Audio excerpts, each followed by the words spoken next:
Hello everyone, कैसे हैं आप सब। आई होप सब अच्छे हैं। Welcome back to the leader series of G Star education. आज हम बात कर रहे हैं बेटा हमारा ह्यूमन रिप्रोडक्शन का नेक्स्ट टॉपिक जो था फर्टिलाइजेशन। चलिए स्टार्ट करते हैं। फर्टिलाइजेशन होता क्या है? What is fertilisation? सिंपल सी बात है, फ्यूजन ऑफ गैमेट्स को हम बोलते हैं और ह्यूमन रिप्रोडक्शन के केस में हम क्या बोलेंगे? फ्यूजन ऑफ स्पर्म एंड ओवा। Fusion of sperms and ova to form the diploid zygote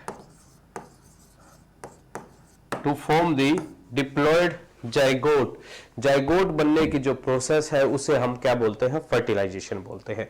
इसके कुछ स्टेप्स हैं बेटा, कुछ स्टेप्स हैं, ठीक है। देखिए, सबसे पहले तो थोड़ा सा आइडिया हमें किसके बारे में होना चाहिए? अबाउट दी ओवा, स्ट्रक्चर ऑफ ओवा। ओवा जो है वो सेकेंडरी oocyte है वैसे एग्जैक्टली, ठीक है। सेकेंडरी oocyte, इसके अंदर ये जो बीच का स्पेस है सारा, ये क्या है? इसका ओवा है, ठीक है। इसकी ये जो मेम्ब्रेन है, ये वाली मेम्ब्रेन, अंदर वाली membrane, this is called the plasma membrane, ठीक है।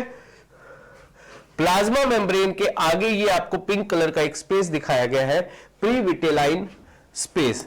एक चीज ध्यान रखना, plasma membrane of ovum cell is also called as vitelline membrane. Vitelline membrane जो है प्लाज्मा मेम्ब्रेन को ही बोलते हैं, ठीक है। उसके बाहर का जो स्पेस है वो पेरी विटेलाइन स्पेस है। उसके बाद ये जो आपको लेयर्स दिखाई दे रही है, इसको किस कलर में दिखाया जाए? ये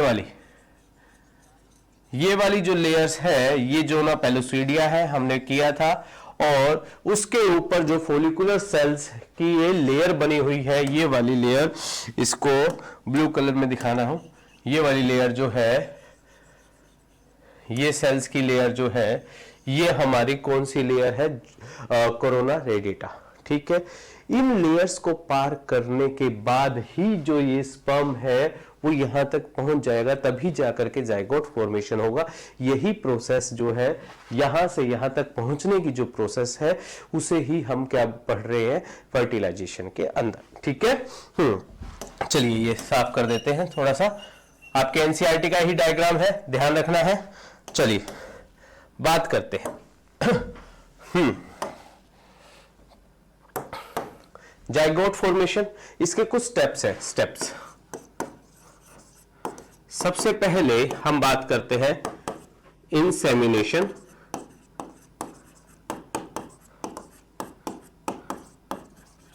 ठीक है। इंसेमिनेशन में क्या होता है? इंसेमिनेशन ड्यूरिंग कोइटस या कोपुलेशन, जो स्पर्म है वो कहां पर आ जाता है? वेजाइनल पार्ट में, ठीक है। ड्यूरिंग कोइटस और कोपुलेशन,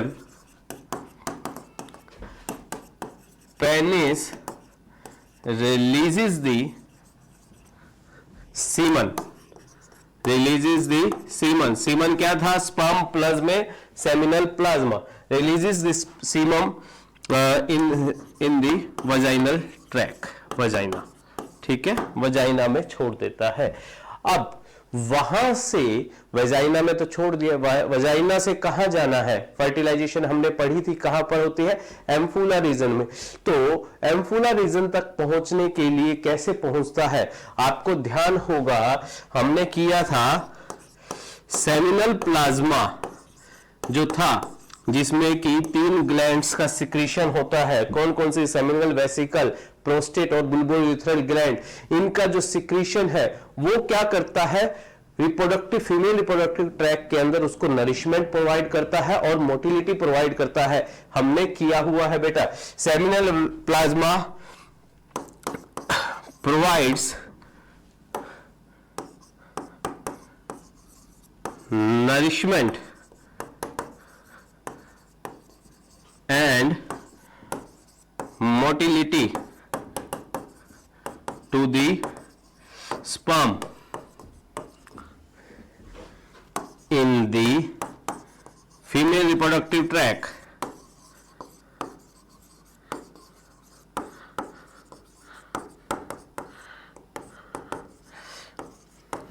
याद कर लीजिए एक बार, कैल्शियम था, साथ ही साथ वहां पर फ्रक्टोज था, सिट्रेट था, एस्कॉर्बिक एसिड था, ये सारे नरिशमेंट प्रोवाइड कर रहे थे। प्रोस्टाग्लैंडिन्स था, प्रोस्टाग्लैंडिन्स क्या करते हैं, आपको ध्यान होगा, यूट्रस में जाके कॉन्ट्रैक्शन शुरू कर देते हैं जिससे कि उसकी मोटिलिटी में हेल्प हो। ठीक है, ये सारी प्रोसेसेस कहां हो रही है, ड्यूरिंग द इंसेमिनेशन हो रही है, ड्यूरिंग द इंसेमिनेशन हो रही है, ये चीज ध्यान रखेंगे। अब आपकी एनसीईआरटी क्या कहती है बेटा, ध्यान रखना है। फर्टिलाइजेशन ओकर्स ओनली व्हेन, अगर मैं बात करूं fertilisation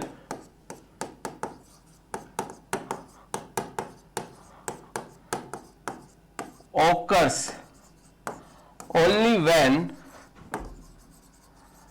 both the sperm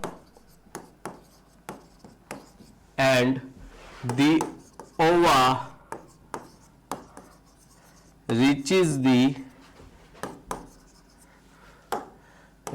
the ampulla region on the same time.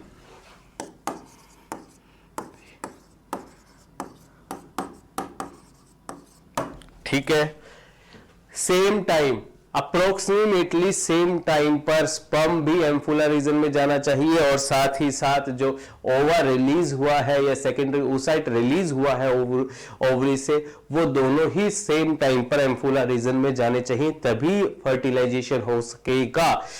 That's mean ovulation का टाइम कौन सा था, 14th डे। 14 डे के अराउंड अगर कोपुलेशन होती है तो वही कोपुलेशन जो है मेनली क्या करती है, इंप्लांटेशन या प्रेगनेंसी करती है। सभी कोपुलेशन क्या है, प्रेगनेंसी या इंप्लांटेशन नहीं करती है। That's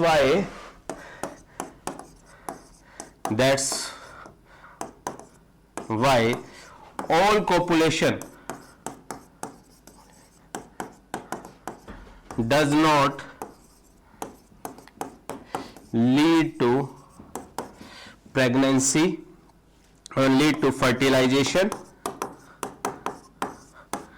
and pregnancy। ठीक है, क्वेश्चन आ सकता है बेटा कि सभी कोपुलेशन या कोइटस जो है वो या इंटरकोर्स जो है वो प्रेगनेंसी कोज क्यों नहीं करते हैं, क्योंकि उस दौरान जो है ओवुलेशन जो है या ओवा जो है वो कहां तक नहीं पहुंच पाता, एम्फुला रीजन तक नहीं पहुंच पाता है। ठीक है, इसके बाद नेक्स्ट जो पार्ट है, नेक्स्ट स्टेप जो है कैपिस्टेशन। ठीक है, कैपिस्टेशन, कैपिस्टेशन क्या है आपके एनसीईआरटी में नहीं दे रखा, थोड़ा सा ही इसके बारे में हम बात करेंगे। क्या होता है, जो स्पर्म है अब जो एंटर कर चुका है फीमेल रिप्रोडक्टिव ट्रैक्ट में, वो अपने आप को क्या करता है, एक्टिवेट करता है। उसके अंदर बहुत सारे चेंजेस होते हैं, उन चेंजेस को या स्पर्म को एक्टिवेशन को हम क्या बोलते हैं, कैपिस्टेशन बोलते हैं। ठीक है, क्या बोलते हैं, phenomena of sperm activation.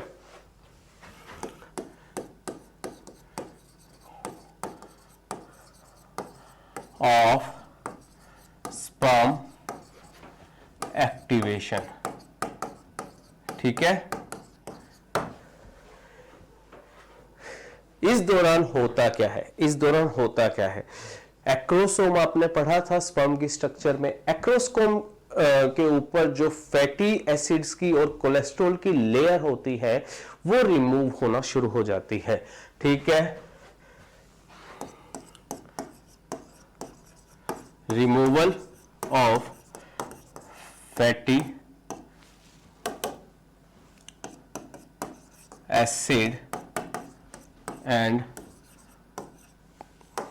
cholesterol membrane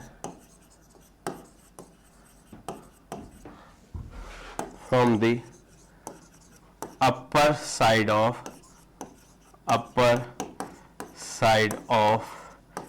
acrosome। जिससे कि जब एक्रोसोम जो है ओवम से टकराएगा तो क्या है, इजीली वहां से एंजाइम निकल करके कहा जा सके उसकी मेम्ब्रेन्स पे, ओवम की मेम्ब्रेन्स पर एक्ट कर सके। ठीक है बेटा, समझ में आ गई है कैपेसिटेशन? सिर्फ थोड़ा सा बात करनी। अब नेक्स्ट जो हमारा पार्ट है, नेक्स्ट स्टेप में क्या होता है, एक्रोसोमल रिएक्शन। एनसीईआरटी में सिर्फ इसका थोड़ा सा जिक्र किया गया है, डिटेल नाम नहीं दिया गया है। ठीक है, हम थोड़ा सा इसको मामूली सा डिटेल में करेंगे, ज्यादा नहीं। ठीक है, जैसे ही स्पर्म जो है ओवा के पास पहुंचता है, कुछ एंजाइम रिलीज करता है, कुछ एंजाइम्स रिलीज करता है अपने एक्रोसोम से। ठीक है, उन्हें हम क्या बोलते हैं, स्पर्म लाइसिन बोलते हैं। ठीक है, स्पर्म लाइसिन। ठीक है, आपके एनसीईआरटी सिर्फ ये कहती है कि कुछ एंजाइम्स रिलीज होते हैं जिससे कि ये मेम्ब्रेन्स ब्रेकआउट हो जाती है, डिसॉल्व हो जाती है, डाइजेस्ट हो जाती है। ठीक है, तो स्पर्म लाइसिन में कौन कौन से एंजाइम है? सबसे पहले एक याद रखना है, कौन सा एंजाइम है, हाइड्रोल्यूरोनिडेज।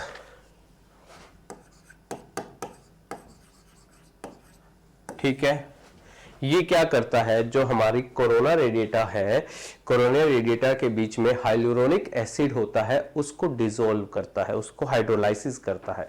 ठीक है, ताकि स्पर्म का रास्ता बन सके। डाइजेस्ट की बजाय आप इसको हाइड्रोलाइसिस लिख लीजिए। ठीक है, hydrolysis of hyaluronic acid in the follicular cells।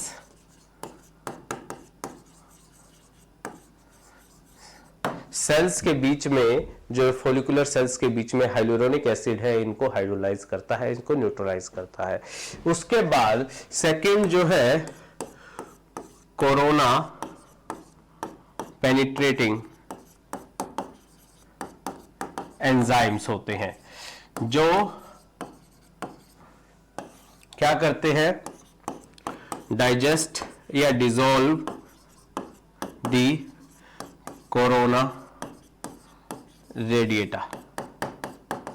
ठीक है, और तीसरा है हमारा जोनालाइसिन।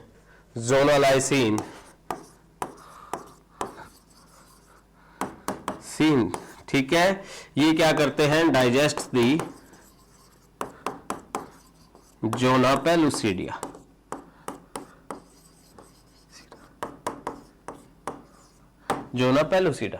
ठीक है, जोना पेलुसिडा को बहुत सारे एंजाइम होते हैं, आपको पता है एक्रोसोम के अंदर, वो एंजाइम निकल करके अपने अपने एक्शन करते हैं। कुछ एंजाइम्स के नाम हमें याद होने चाहिए। ठीक है, पूछा जा सकता है, ध्यान रखना है।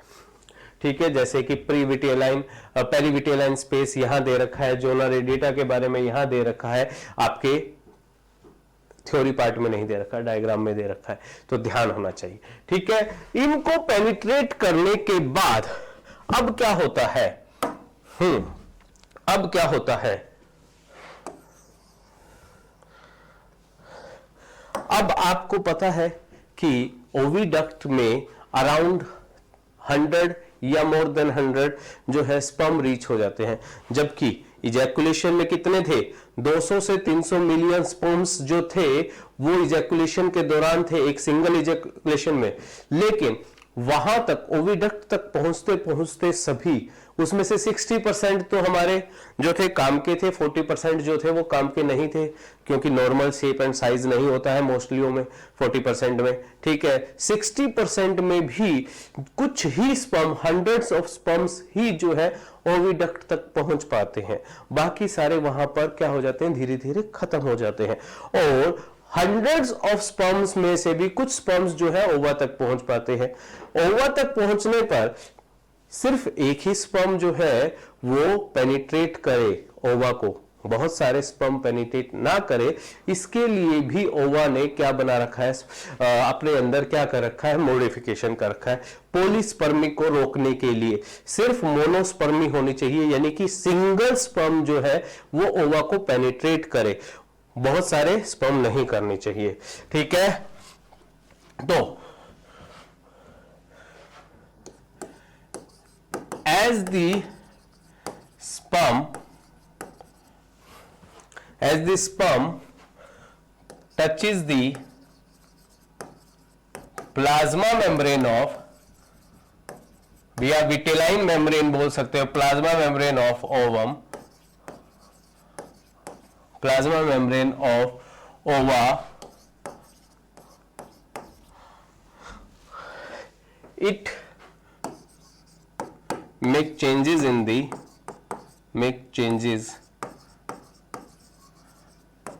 plasma membrane,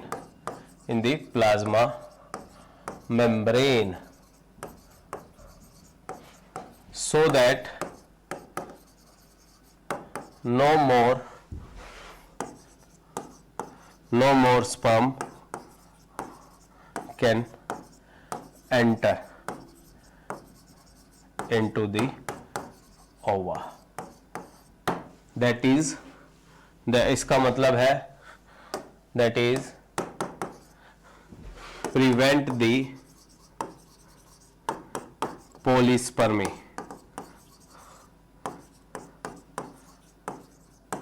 ठीक है, पॉलीस्पर्मी को प्रिवेंट करने के लिए दो तरीके होते हैं। ठीक है, जैसे ही स्पर्म जो है प्लाज्मा मेम्ब्रेन को टच करता है ओवम की, तो वहां पर डीपोलराइजेशन होती है, वो फास्ट ब्लॉक है, वो जल्दी से उसको ब्लॉक कर देता है ताकि जो उसके साथ आसपास कोई स्पर्म है वो उसमें एंटर ना कर सके, वही एंटर करे। ठीक है, तो इसको वैसे थोड़ा सा एक्सप्लेन कर रहा हूं, बस ज्यादा नहीं। फास्ट ब्लॉक में क्या होता है, डीपोलराइजेशन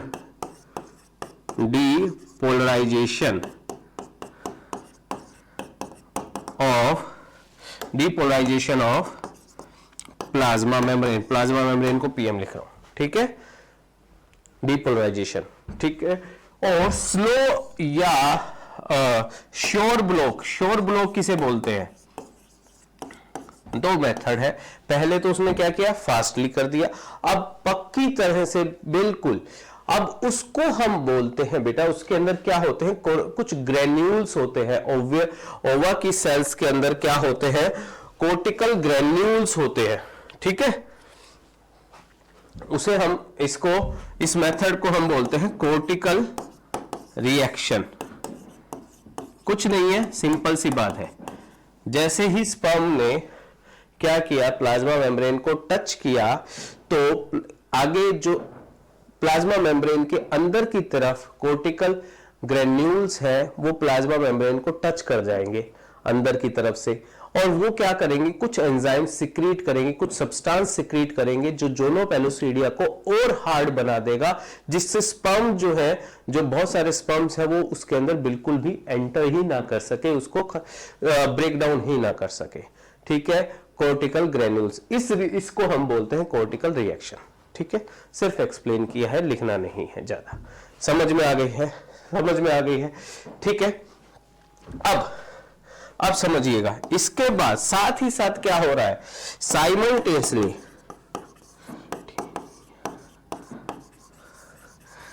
द सेकेंडरी oocyte, ये पॉइंट इंपॉर्टेंट है बेटा, secondary oocytes completes its meiosis 2। अब जाकर के मियोसिस सेकेंड कंप्लीट हुई है। oogenesis में जो हमने पढ़ा था कि सेकेंडरी oocyte जो बनता है वो मियोसिस 1 से बनता है और वहीं पर रुक जाता है। अगर फर्टिलाइजेशन नहीं होती तो मेंस्ट्रुअल फ्लो के अंदर या मेंस्ट्रुअल ब्लड के अंदर सेकेंडरी oocyte ही बाहर निकल जाता है। ओवा नहीं बोल सकते एग्जैक्टली उसको, लेकिन जब फर्टिलाइजेशन हो गई है तो अब सेकेंडरी oocyte अपनी मियोसिस 2 कंप्लीट करेगा और अब जाकर के एग्जैक्टली हम बोल सकते हैं कि ओवा बना है। And form the ova, ovum या ootid and secondary and small secondary polar body, जो कि बाद में डीजेनरेट हो जाती है। Secondary polar body, first polar body या सेकेंड जो थी वो भी डीजेनरेट हो चुकी थी, सेकेंडरी पोलर बॉडी भी जो है वो भी डीजेनरेट हो जाएगी, उसका आगे यूज नहीं है। तो मेन यूज क्या है? ओटिड का। किसका है? ओवम का। और अब जो है, जो स्पर्म एंटर कर चुका है और ओवम भी बन चुका है, अब स्पर्म और ओवा जो है मिलकर के क्या बना देंगे? जायगोट, जो कि क्या होगा? डिप्लॉयड होगा। समझ में आ गई है? ये है बेटा फर्टिलाइजेशन की प्रोसेस, ये होती है फर्टिलाइजेशन की प्रोसेस। ठीक है, समझ में आ गई है? स्पर्म के ऊपर और ओवा के ऊपर स्पेसिफिक रिसेप्टर्स होते हैं to ensure the same species sperm, कि सेम स्पीसीज का स्पर्म वहां पर आ रहा है या नहीं, उसको भी इंश्योर करने के लिए इनके ऊपर रिसेप्टर्स होते हैं। हमें उनके बारे में ज्यादा डिटेल में नहीं जाना है, एनसीईआरटी में नहीं दे रखा है। ठीक है, इसके बाद जो नेक्स्ट टॉपिक है about the sex determination, easy है। ठीक है, थोड़ा सा एनसीईआरटी इसको फोर्स आउट करती है कुछ हमारे सोशल बातों के लिए। तो कैसे? हमें पता है फादर के पास जो हमारे 44 क्रोमोसोम्स हैं, और दूसरे जो है सेक्स क्रोमोसोम्स जो है वो कौन से हैं? X and Y. Female mother जो है, मदर के पास 44 क्रोमोसोम्स, ठीक है, प्लस में जो है एक्स एंड एक्स। अब जब गैमेट फॉर्मेशन होती है तो मेल्स के अंदर एक स्पर्म के पास 22 क्रोमोसोम प्लस में एक्स क्रोमोसोम चला जाएगा, दूसरे स्पर्म के पास 22 प्लस में वाई क्रोमोसोम चला जाएगा। ठीक है, इसी तरह मदर के अंदर जो गैमेट बनते हैं, ओवा बनता है, उसमें 22 प्लस में एक्स, 22 प्लस में एक्स। मदर के ओवा के अंदर कोई चेंज नहीं है, सारे जो ओवा है वो सारे एक जैसे ही हैं। ठीक है, जो फॉलिकल के अंदर बन रहा है, ठीक है, फॉलिकल से फिर एक ही ओवा बाहर निकलता है। ठीक है, और वो ओवा कोई भी हो सकता है, उसमें एक्स ही मिलेगा। लेकिन मेल के अंदर क्या है? स्पर्म दो टाइप के हैं, एक स्पर्म ऐसा जिसके पास एक्स क्रोमोसोम है, एक स्पर्म ऐसा जिसके पास वाई क्रोमोसोम है। अब जब भी एक्स क्रोमोसोम वाला स्पर्म ओवा के साथ टकराएगा तो क्या, या फ्यूज करेगा तो क्या फॉर्म होगा? फीमेल फॉर्म होगी। क्या फॉर्म होगी? फीमेल होगी। देखिए एक्स और एक्स, चाहे इसके साथ चाहे इसके साथ, ठीक है, फीमेल ही बन रही है। स्पर्म पे डिपेंड कर रहा है कि कौन सा स्पर्म फ्यूज कर रहा है ओवा के साथ। अगर वाई वाला स्पर्म फॉर्म करता है, फ्यूज करता है, तो एक्स वाई फिर से आ गया, तो क्या बनेगा? मेल चाइल्ड डेवलप होगा।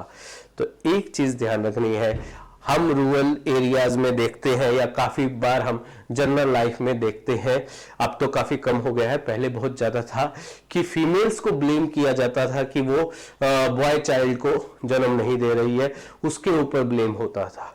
तो एक्चुअली में तो वो किसी के हाथ में नहीं है कि कौन सा स्पर्म 200 मिलियन स्पर्म में से एक स्पर्म जाकर के हिट करेगा।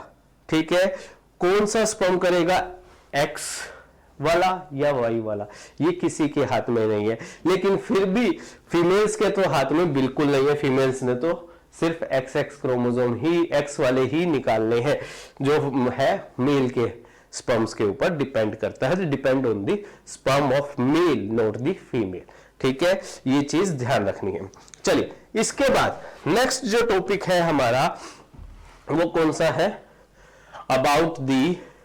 About the blastulation and implantation. Blastulation, blastocyst बनने की जो प्रोसेस है उसे हम क्या बोलते हैं, ब्लास्टुलेशन बोलते हैं। और इम्प्लांटेशन यानी कि एम्बेडेड, ब्लास्टोसिस्ट का यूट्राइन वॉल के साथ एम्बेडेड हो जाना इम्प्लांटेशन बोला जाता है। चलिए, ब्लास्टुलेशन, ब्लास्टुलेशन में क्या होता है बेटा, ये दिखा रखा है। जाइगोट जो है कहां फर्टिलाइज हुआ, एम्फुला रीजन में। कुछ बुक्स में मैंने आपको पहले भी बताया था कि कहां लिख रखा है, junction of ampulla and isthmus. ठीक है, एनसीईआरटी क्या लिखती है, fertilisation occurs in the ampulla region. तो मेनली हमें एम्फुला ही जाना है। ठीक है, स्पेसिफिक अलग अलग नाम दे रखे हैं। अगर जंक्शन का नाम दे रखा है तो हम जंक्शंस को भी प्रेफर करेंगे।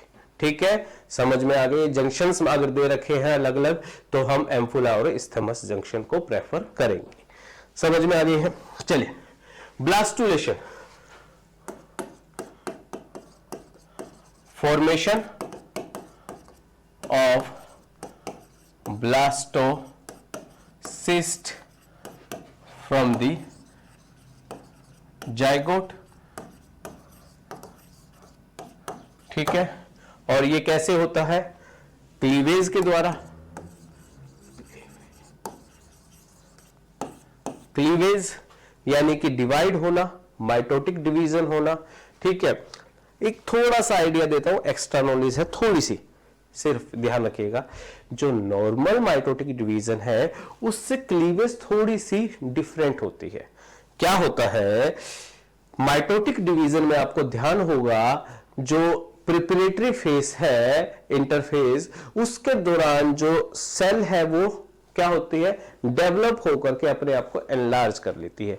लेकिन यहां जो क्लीवेज है, एक्चुअली में जाइगोट जो है, आपको पता है ओवा जो है वो लार्जेस्ट सेल होती है फीमेल्स में। फीमेल्स में सबसे बड़ी सेल्स जो है, लार्जेस्ट सेल ओवा ही है। अब यहां पर उससे बड़ी सेल नहीं बनाते, वो क्या करते हैं, उस ओवा या ओवा के अंदर ही स्पर्म गया है तो अब वो क्या है, उसी को काटते हैं, वो एनलार्ज नहीं होता। ठीक है, माइटोटिक डिवीजन इंटरफेस जो है क्लीवेज के अंदर बहुत शॉर्ट पीरियड ऑफ टाइम होता है। ठीक है, तो उसी के टुकड़े होना शुरू हो जाता है, यानी कि जाइगोट जो है वो एग्जैक्टली ब्लास्टोसिस्ट के साइज का होता है। ब्लास्टोसिस्ट जो है वो जाइगोट के शेप का हो सकता है, साइज का हो सकता है। ठीक है, उसमें साइज इंक्रीज नहीं होता है। तो क्लीवेज में क्या होता है, zygote undergoes mitotic division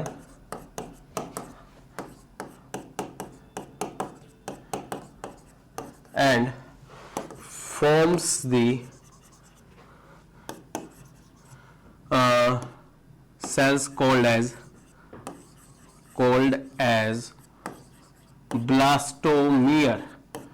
blastomeres। ठीक है, जो जाइगोट है वो डिवाइड होगा, माइटोटिक डिवीजन करेगा, 1 से 2, 2 से 4, 4 से 8। तो जो सेल्स अंदर बन रही हैं वो क्या कहलाती हैं, ब्लास्टोमियर। ठीक है, simultaneously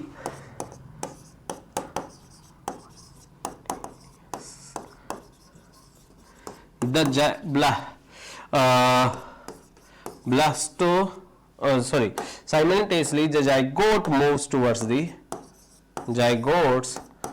zygote moves towards the uterus की तरफ जाइगोट एक क्लीवेज होने के बाद वैसे एक्चुअली में जाइगोट नहीं बोला जाता। ठीक है, वो ब्लास्टोमियर ही होती है। ठीक है, उसके बाद आपके एनसीईआरटी क्या कहती है, 8 to 16 cells stage is known as morula। जब 8 से 16 सेल यानी कि ब्लास्टोमियर बन जाती हैं तब उसे हम मोरूला बोल देते हैं। कुछ बुक्स में ये 16 to 32 लिखा हुआ है, लेकिन हमारी एनसीईआरटी में क्या लिखा हुआ है, 8 से 16 सेल स्टेज को तो हम 8 से 16 सेल बोलेंगे। ठीक है, यहां पर आपके एनसीईआरटी का डायग्राम है, दिखाया भी गया है। देखिए यहां पर एम्फुला रीजन में क्या हुआ, यहां पर एम्फुला रीजन में बी पोर्शन में, ठीक है, ये ओवम था जो कि यहां से ओवरी से रिलीज होके यहां आया था। बी पोर्शन में हमारा जो है फर्टिलाइजेशन दिखाई गई है, बी यहां पर दिखाया भी गया है अलग से। ठीक है, उसके बाद बी के बाद ये क्लीवेज हुई, साइज सेम है, देखिए सारों में साइज सेम है। जाइगोट से ये जाइगोट का साइज है और ये ब्लास्टोसिस्ट का साइज है, ऑलमोस्ट सभी सेम है। ठीक है, तो ध्यान रखना है, यहां फर्टिलाइजेशन दिखाई गई है एम्फुला रीजन में। उसके बाद धीरे धीरे ये अब क्लीवेज शुरू कर दी है, 1 से 2, 2 से 4, 4 से 8, 8 से 16, और इस तरह से ये आगे फॉर्म करता जा रहा है, धीरे धीरे आगे बढ़ता जा रहा है यूट्रस की तरफ। ठीक है, समझ में आ गई है, समझ में आ गई है। मोरूला स्टेज आ गई, ध्यान रखना है। अब मोरूला जो स्टेज है वो फर्दर डिवाइड करके क्या बनाती है, morula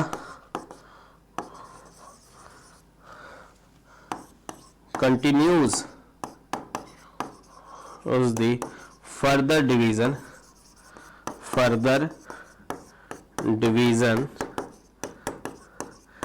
and forms the blastocyst।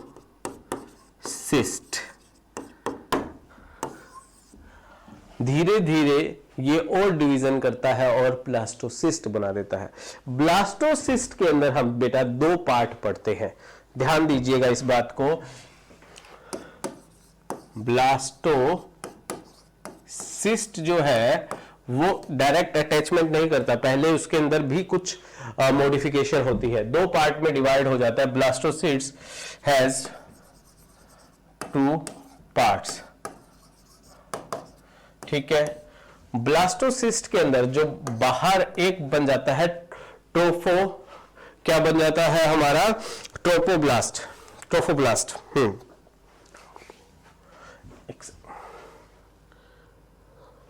हाँ,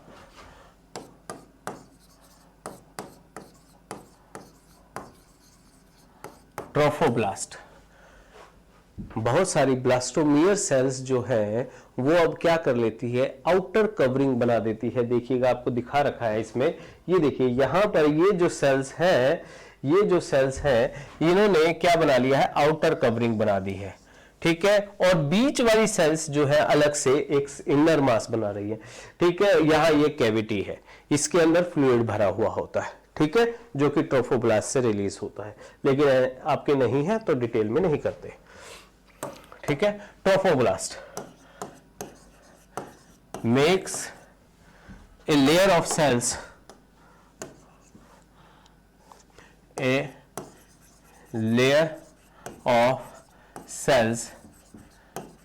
which makes the outer covering,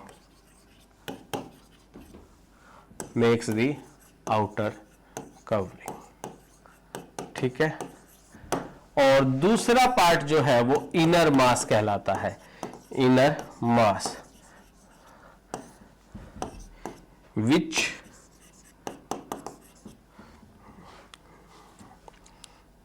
a mass of cell, लिख लीजिए इसको भी डिटेल में थोड़ा सा, a mass of cells which forms the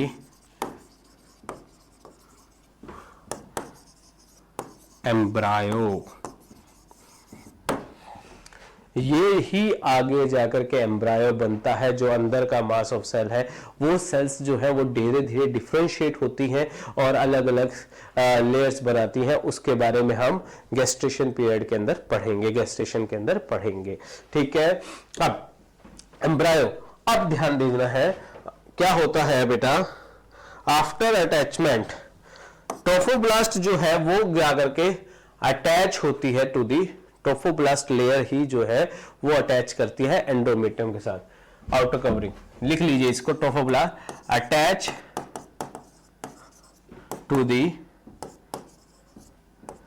to the uterus, या हम यूट्रस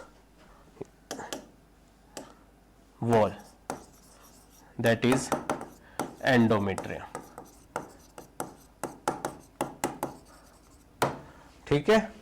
अब आफ्टर अटैचमेंट क्या होता है? After attachment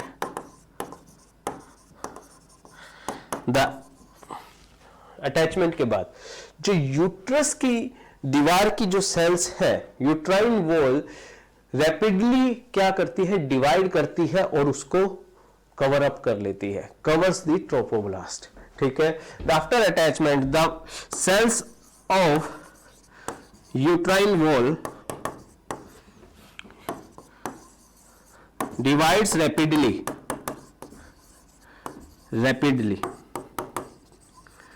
and covers the trophoblast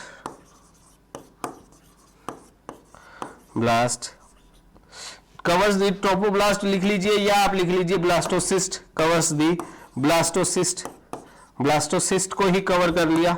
ठीक है। दिस लुक लाइक द एम्बेशन, दिस लुक लाइक कि जो ब्लास्टोसिस्ट है वो एम्बेडेड हो गया है यूट्राइन वॉल में, धस गया है यूट्रस की वॉल के अंदर, और इसे ही हम बोलते हैं, this is called the implantation.